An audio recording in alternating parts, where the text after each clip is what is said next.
No buzz. I just Bees Book Club. I've done one of these in like 3 months, so I scheduled all those ones out. So, today, welcome to 2024. I'm going to talk about all of the books that I read since I recorded, I believe, Jewels of Aptor back in late October, early November of 2023. Just a list of what else I got through. What else I got through. So I'm breaking format. Still a Just Bees Book Club, though. We're going to start with a trilogy. Maybe my favorite trilogy. I call it probably my favorite sci-fi trilogy of the 2010s, because I think that's a stacked decade for sci-fi trilogies. You know, you have your Anne Leckie's Imperial Raj trilogy. You have your N.K. Jemison's Broken Earth trilogy. Those books are holding the camera up right now. Very silly of me to have forgotten that. You have your Nadi Okorafor's Binti trilogy novellas. You have your Shishin Liu one, Wandering Earth? No. I haven't read that one, so I don't know. And then I feel like there's a couple more that are like very well lauded. And then there's the Machineries of Empire, the Yoon Lee trilogy consisting of Ninefox, Gambit, Raven, Strategem, and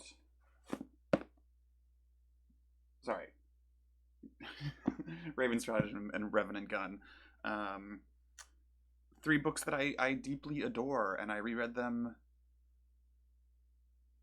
a couple months ago at this point, early November sort of period, and I was a little worried it was not going to hold up as well as I thought it did when I first listened to it, actually. I initially read them in audiobook form back around when they were being released, 2013, 2014-ish.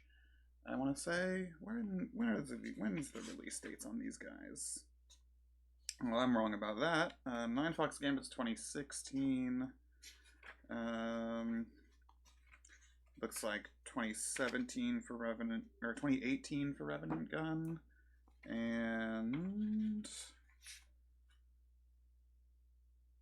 2017 for Raven Strategem. Yes, that makes sense. So 16, 17, 18. So I must have read them around like 2018.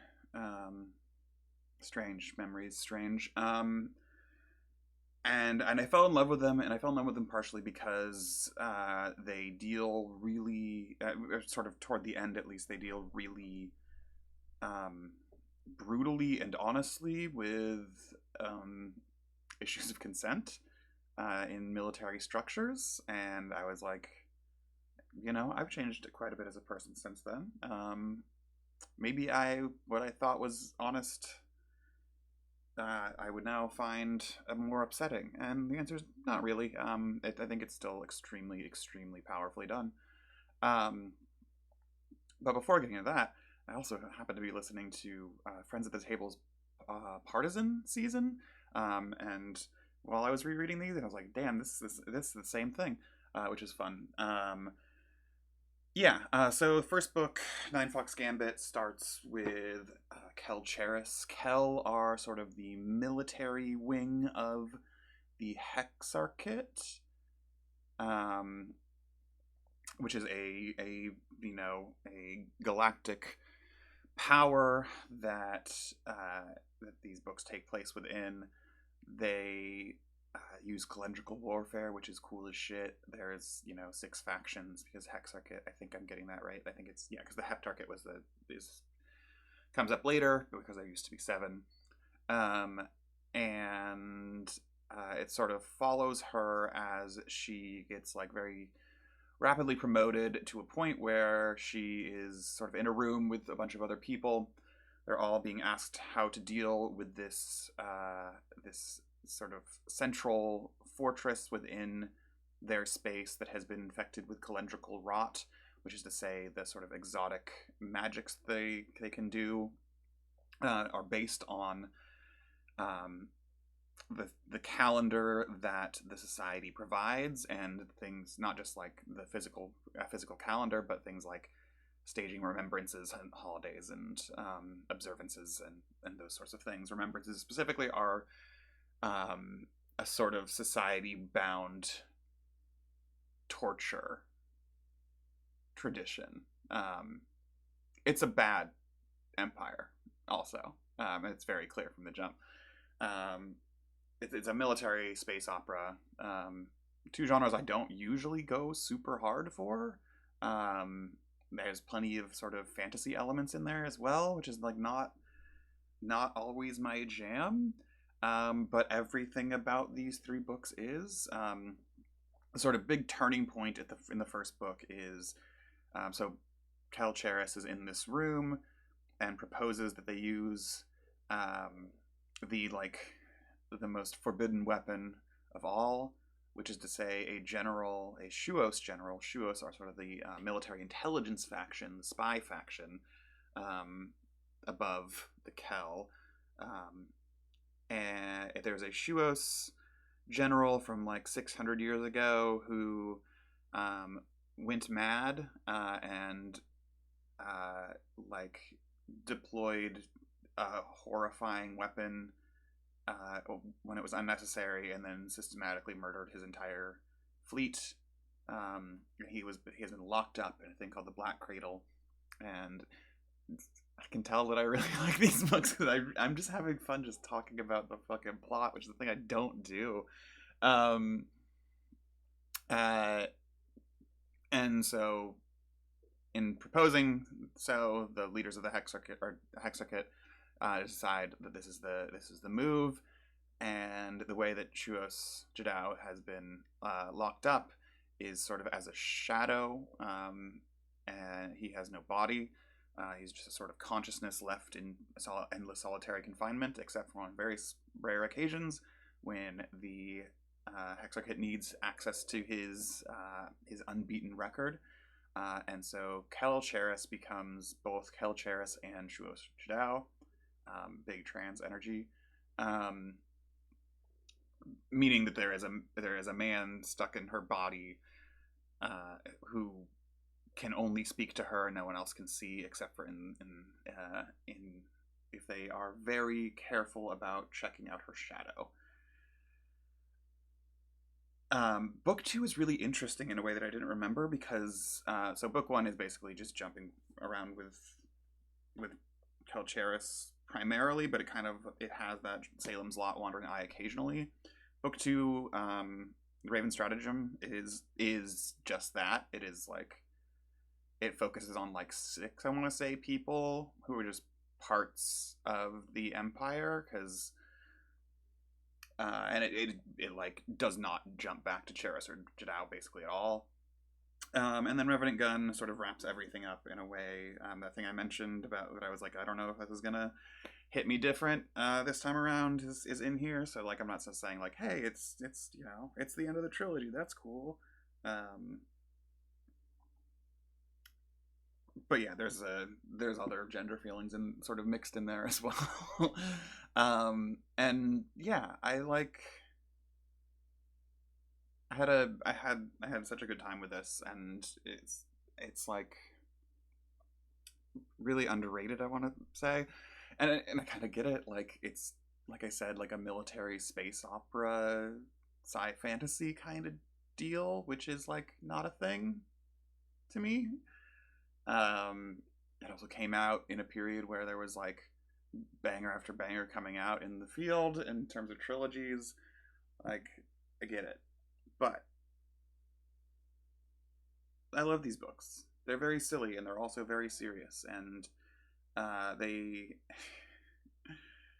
I mean, another way to phrase this is it's better Star Wars, because it has all the Star Wars bullshit, but also from the jump, it is mentioned that Kel Cheris is like really considerate of the servitors, not the droids. Sorry, I almost said droids. Of the servitors, who are, you know, like the cleaning robots and stuff like that. And it turns out they are sort of plot critical in a way that like Star Wars would never.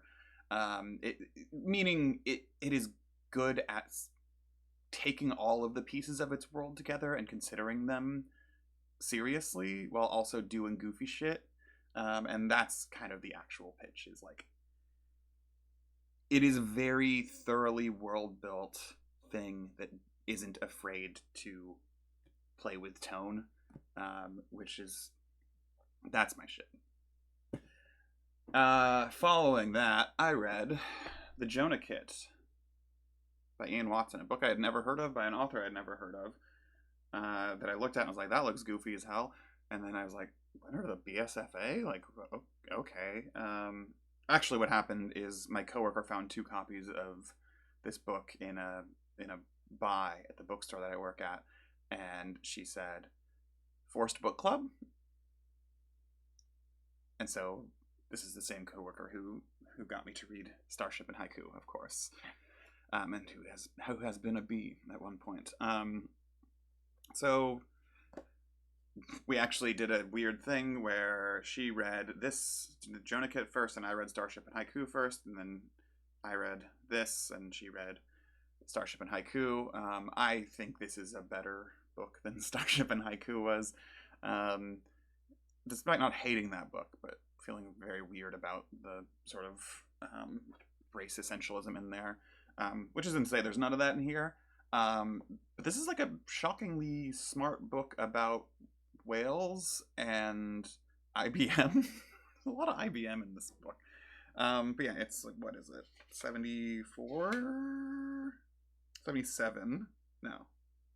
75. Okay. Yeah, I guess initially published in 75.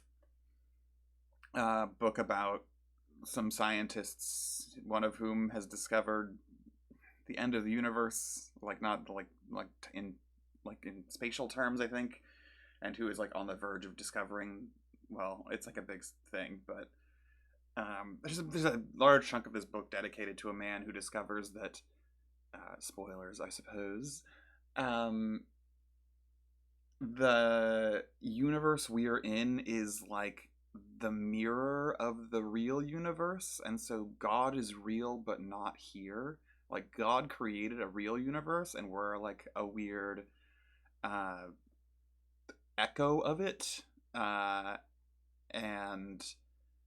the sort of chaos that causes, and it's entwined with 70s sci-fi favorite Schrodinger's cat, and the theory of perception as dictating the objective state of things, and what that has to do. And also there's like a whale that's just been swimming around and thinking about capital S steel constantly and wondering why it knows what hands are. And then there's like another scientist group, and they're like, oh shit, that little boy that we put that one astronaut's brain in got out. And it's a big globe spanning, again, very 70s, very concerned with the economic downturn, etc., etc. Science fiction sort of like miniature opus. I don't know. Like, I really enjoyed that it had a bunch of stuff going on, and it drops the ball here and there, and things get kind of like goofy, not in a positive way, not like what I was just saying, but like just like yeah, you're being goofy kind of way. But like overall, positive feelings toward the Jonah Kit, and this is the kind of book I like do this thing for, because in 9 months I have completely forgotten that I read the Jonah Kit, but now there's a record of it for me, and only these, of course. Then I randomly picked up The Libertine by Louis Aragon, an early document of the Surrealist movement, published, what was it, 1919? No. It was published the same year as Breton's Manifesto of Surrealism. He's an anti-fascist. Like, he fought in the resistance in the French underground. Where is this book? Is old.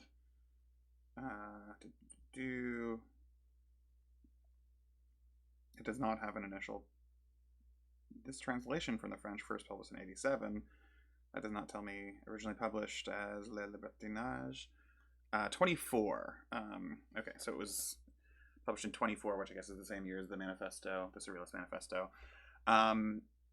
It's very strange. I got through it, which says something. It opens with a long preface thing. Yeah, like a 20-page preface that's like this massive screed about how fiction is worthless and love is all that matters and everything he's ever produced is terrible and fuck you. And I was like, is that what this book is? Is this a manifesto? Because the back just tells you the history of the thing. Like, the title makes it seem like, I was like, is he doing an underground man thing? Is this actually him? I genuinely don't know. It's just called a preface, but it's a book by a surrealist, so... and then it turns out it's not.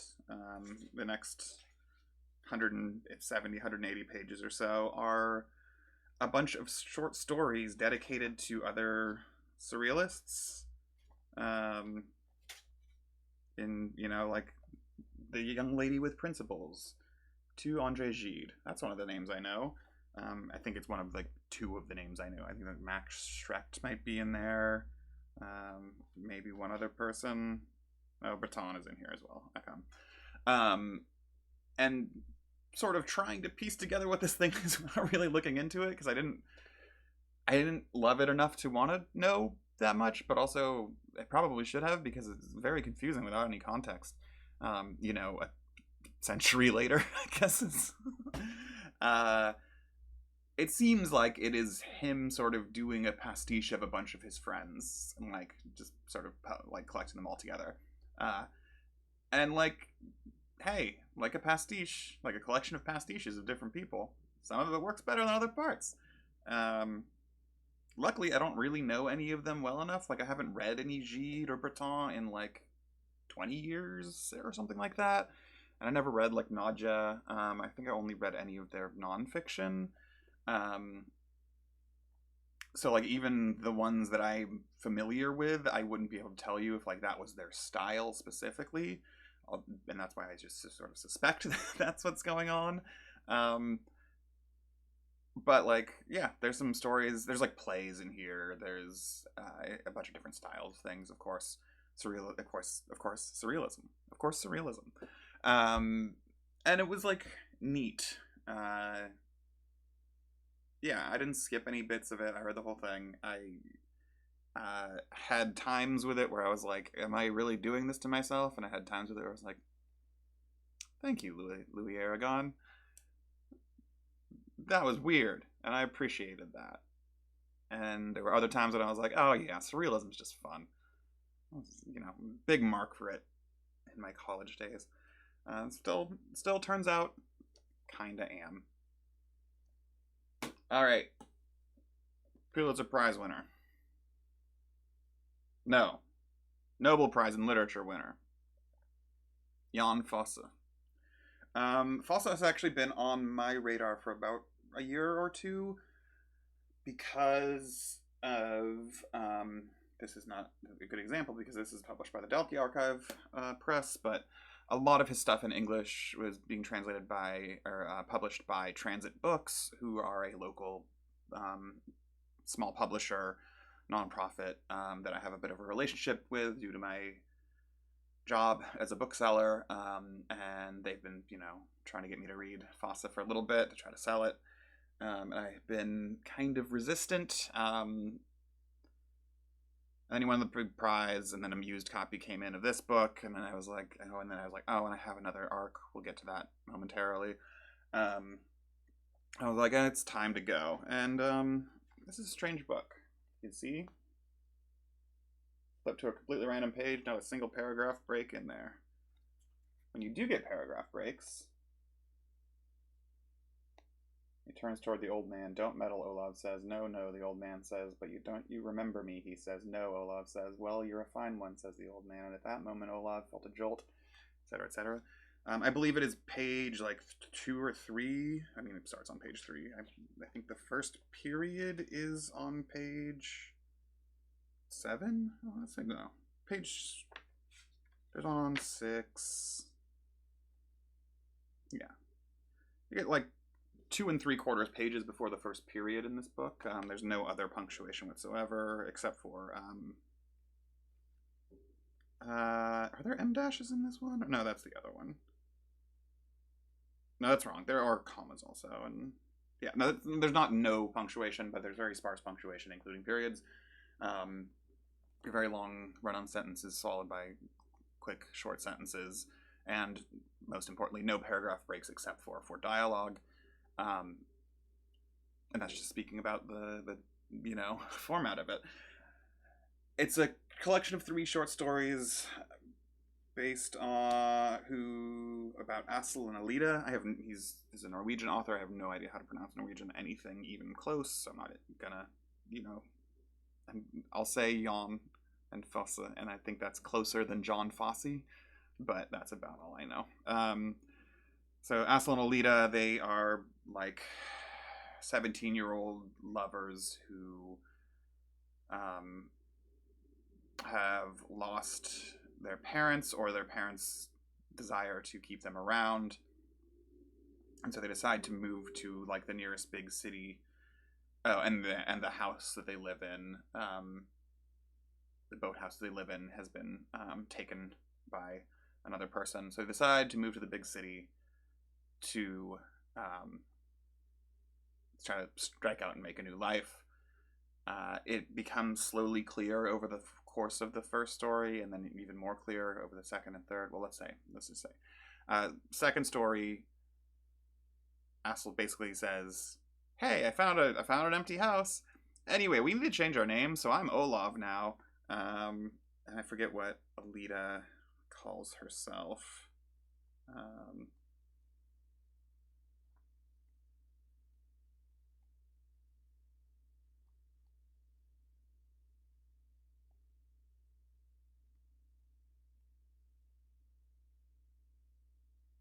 Asta, yes. So Asel goes by Olav, Alida goes by Asta, and they change their last names to Vic. And it turns into a sort of deeply surrealist, dreamlike, Olav's dream sequence in which Asel, now Olav, heads into town after some amount of time that they've been living out in the country, like past the town, in order to purchase a couple of rings, so that even if they haven't been like officially married, they can at least pretend. They can put up appearances, rather. They have a baby. Alida was pregnant in the first one as well, and gave birth right at the end. And then the structure, the way that this dreamlike prose, which is what I'm saying is the format of just like no barely any periods, no paragraph breaks, etc., coincides with this journey, makes it impossible to figure out whether this is what is happening exactly until you read the third part. And these were all published individually as short stories, I believe, in different magazines. And the third part is about Alida's granddaughter, I think, and how she sees Alida, though she's been long dead. Though Alida's been long dead. This is not their baby's. Their baby's baby. It is, and also she's an old woman. Anyway, it all sort of like comes together in a way that's very beautiful. And I think the thing that like caught me, the thing that caught me is I'm a sucker for alternatively formatted text, like period. I saw, I had the recommendation from Transit, the fucking Nobel, whatever, who cares, but like you put it top of mind. And then I saw that there was like something weird going on, and I was like, I would like to understand that. I would like to poke at that. I like art.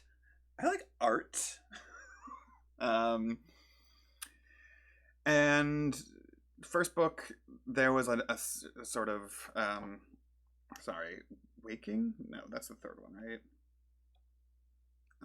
Bum, bum. Wakefulness. Yeah, yeah, yeah. So the first story, Wakefulness, um, had me kind of going. I was mostly just in it for the prose and sort of seeing what it did to my brain, and until the point at which I was like, "Wait a second, did he just kill somebody?" And I'm like, "Wait a second, has he been killing people this whole? Has he killed like 4 people over the course of this like very bucolic story about teenagers like striking it out on their own, like some on some Dickens shit or whatever? Has he just been like, did he kill her mom?" And then I was like, I'm pretty sure he's been just killed. And then Olav's dream sort of extremely reinforces that. In that somebody says that he did that, but it's also this like very blatant allegory um, of like he enters town and there's a man in a dark suit who keeps accusing him of all of these crimes and saying like I'll let you free if you buy me a beer. And then Olav says no or ignores him and leaves, and then he somehow finds himself in that very dreamlike way walking back into the same pub despite not wanting to, or how he gets fixated on this bracelet of the yellowest yellows and the bluest blues. It's very pretty. The language there is very pretty. And like some woman from his past has come to him, but he doesn't have that past, dream stuff. And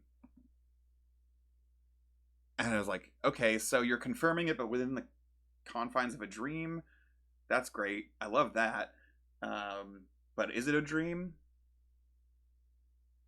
No, it's not a dream. Yeah, and then the third book, sort of like looking at the legacy of their union, very as brief as it was, while also sort of flashing back and being haunted and stuff. I don't know. I was really really impressed by this book. I think I just updated my top 10 of the year to be like, this is one of the 10 best books of the year, I think. Because it came out this year also. Or no, this one. No. My pre-2023 books of the year list is much harder than my published in 2023 books of the year, because I only read like 16 of those, which is weird because last year was like almost even. Less arcs this year, I suppose. Yeah, I really liked this book quite a bit. I guess is where I came down on it, and I didn't know that until I just said it. I think I really like this book, and I think I really like Fosse, and I might fucking try to read Septology. Like, that style for that long seems exhausting in a really interesting way. It's like really interesting. I don't know. So then I reread another book. I'm going to talk about this one later. We did a book club. Turns out, 20 years on, I'm not necessarily lying when I say it's my favorite. It might be my favorite book of all time, and I was really expecting that not to be the case. Then I read The Novices of Lerna by Ángel Bonomini. This one, Transit Books. Cute little logo. You can't really see it because it's blown out as fuck, but there's a little red thing in the little book sale thing. Yeah, this one was something that they also pitched to me. This is an arc. This book isn't actually out until May, I think, of this year. Because well, this year when this is published, not this year when this is recorded. Real ups and downs on this one. I mentioned earlier that I didn't skip any of the stories in the Aragon book, mostly because I did skip one of these stories. And actually, weirdly enough, I'm doing these just in the order that I finished them in, because I was reading House of Leaves throughout pretty much all of those other books, at least since the Jonah Kit.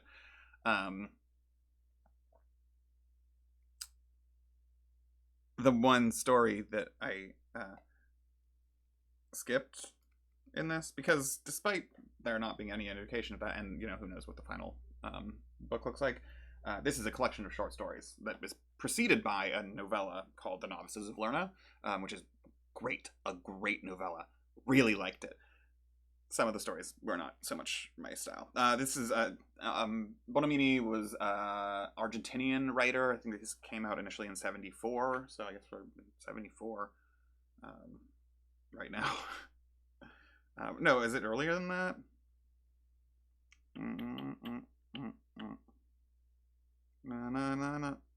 No.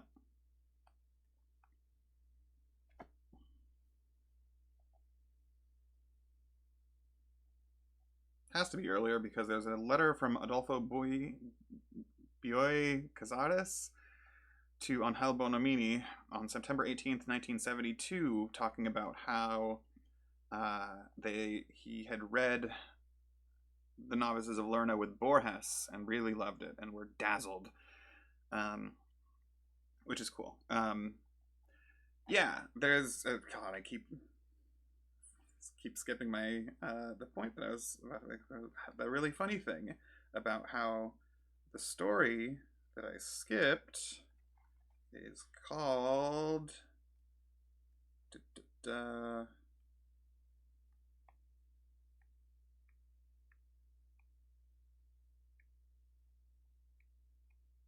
where the hell?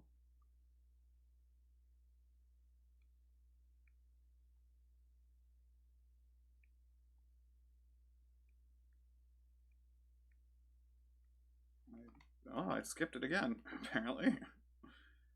I really don't need to be looking this up. I know the end of this joke.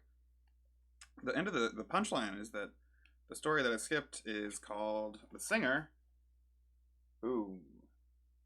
And I skipped it because I started reading it and I was like, this is all one fucking sentence. Because of the Fosse thing. Cool, that was good. Otherwise, yeah, Novices of Lerna, the central story is great. It is about a guy who writes an article, like a really half-assed article for his alumni association paper, and then gets an offer of a fellowship, and is getting paid like a good amount to do it. And he's like, I don't know, this seems a little weird, but it's in Lerna, in Switzerland, and like they're being super generous and like like but they're also requiring him to like measure every aspect of his body extremely like tightly, like him flexing, him relaxing, like not just like biceps, but like every muscle and like his exact height and all this stuff. But he does it and goes for it and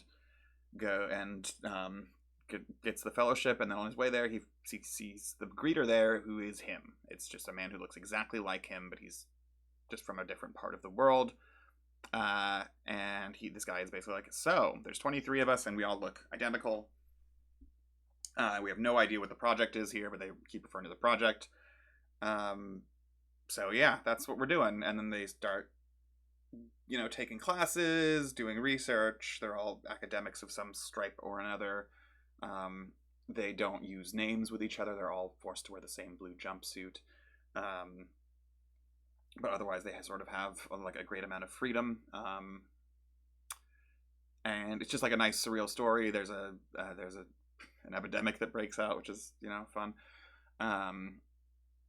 And yeah, I just, again, mark for surrealism, that's me. That's B.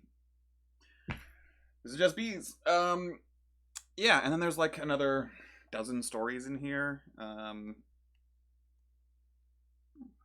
Some of them are great. The Fire is about a guy who was like working at a church and then decided to set it on fire, and it's the whole story is just him watching from like a banyan tree as the church burns down and the town gathers around. The Bengal tiger is weird. I don't remember the model, but the CCC is really fun. That might be my favorite of the short stories. It's just about a coffee shop called the CCC that opened simultaneously in like 12 locations across Buenos Aires on the same day, and him, like the narrator and his brother go there every morning and drink some coffee. And then his brother gets a stick up his ass, and it's like, I'm gonna go to a different location. We said we were gonna see all of them. So why have we only gone to the one? And the narrator's like, I don't know, I just like my routine. And then so they split up, and the narrator goes to the regular one, and then the brother goes to the one like another couple bus stops down the way, and then they're in the same one. And then they're like, oh fuck. It's all the same it's all the same space despite different physical locations. What do we do? And so they blow them up, and it's very fun. The Singer I didn't read. Theories is kind of a fun little goofy thing. I don't have to go through all these. There's some good stuff. There's some mid stuff. But yeah, when the good stuff's good, it's really good, and I think that's more important than stuff being mid. You know. Final transit book of the day. More Fosse. This is the one that came out in 2023 that I think is on my top 10 list. This one you don't get a fucking paragraph break, motherfucker. Single one. Dialogue is in line. This is the one that has a bunch of M dashes because that is the dialogue way. Obviously, significantly shorter book, like 45 pages or something like that, and 74 pages in this advanced reader copy. So you know, it's not like my review.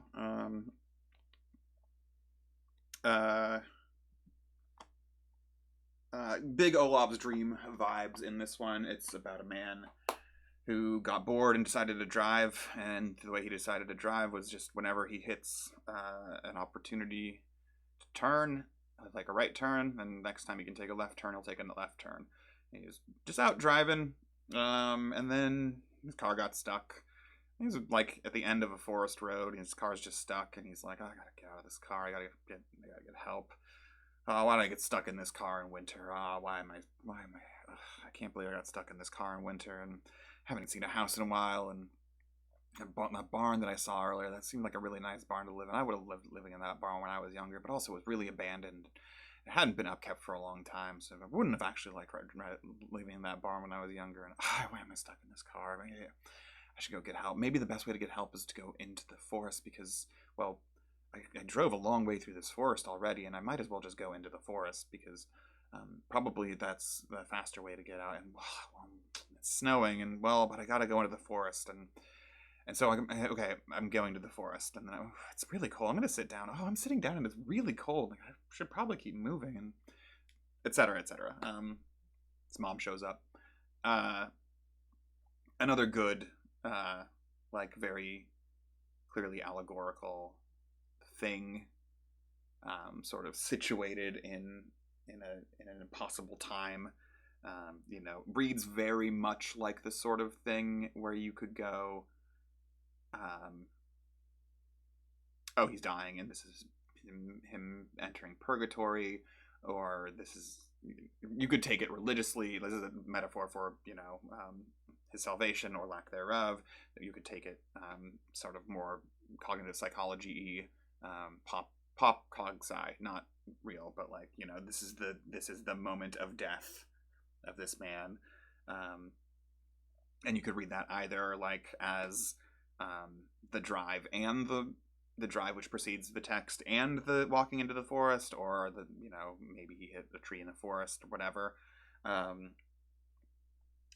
There's, I'm sure, a bunch of allusions that I didn't quite get. The one I did get, which maybe leans a little more on the religious end, is there is a bright presence that shows up early on that he talks to, and who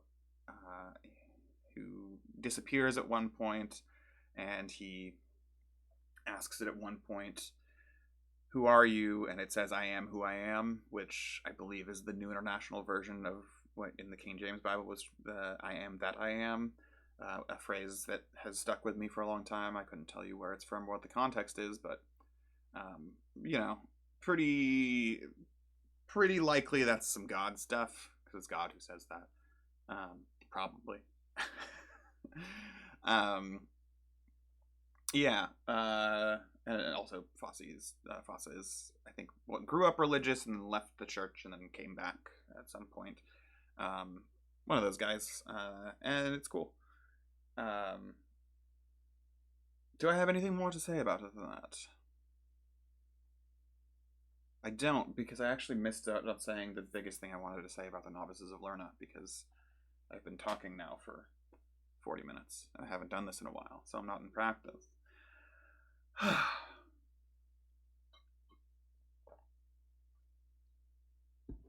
All right. The Novices of Lerna. We're going back. The reason I say like that the main story is great, is it opened that valve for me again in a way that a lot of stuff hasn't. That like I could write so many papers about this valve. These know.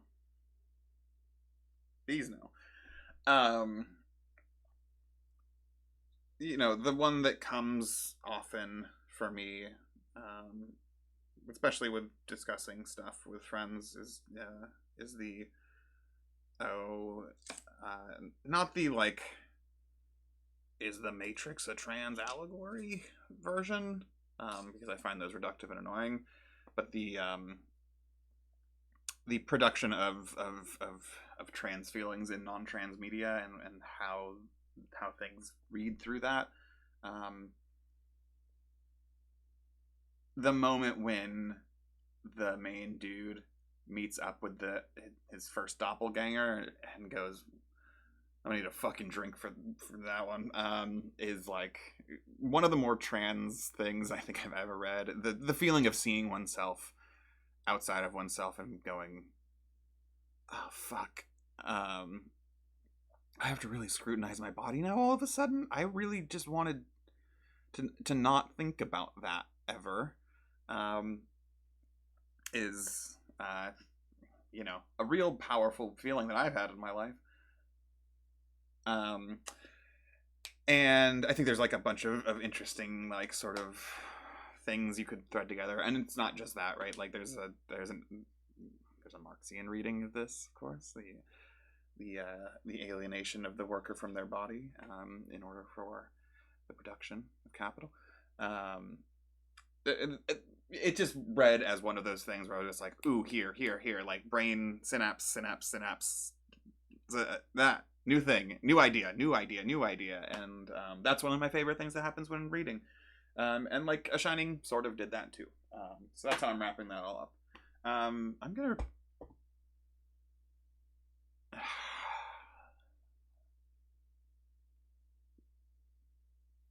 I thought about doing my top 10 list here.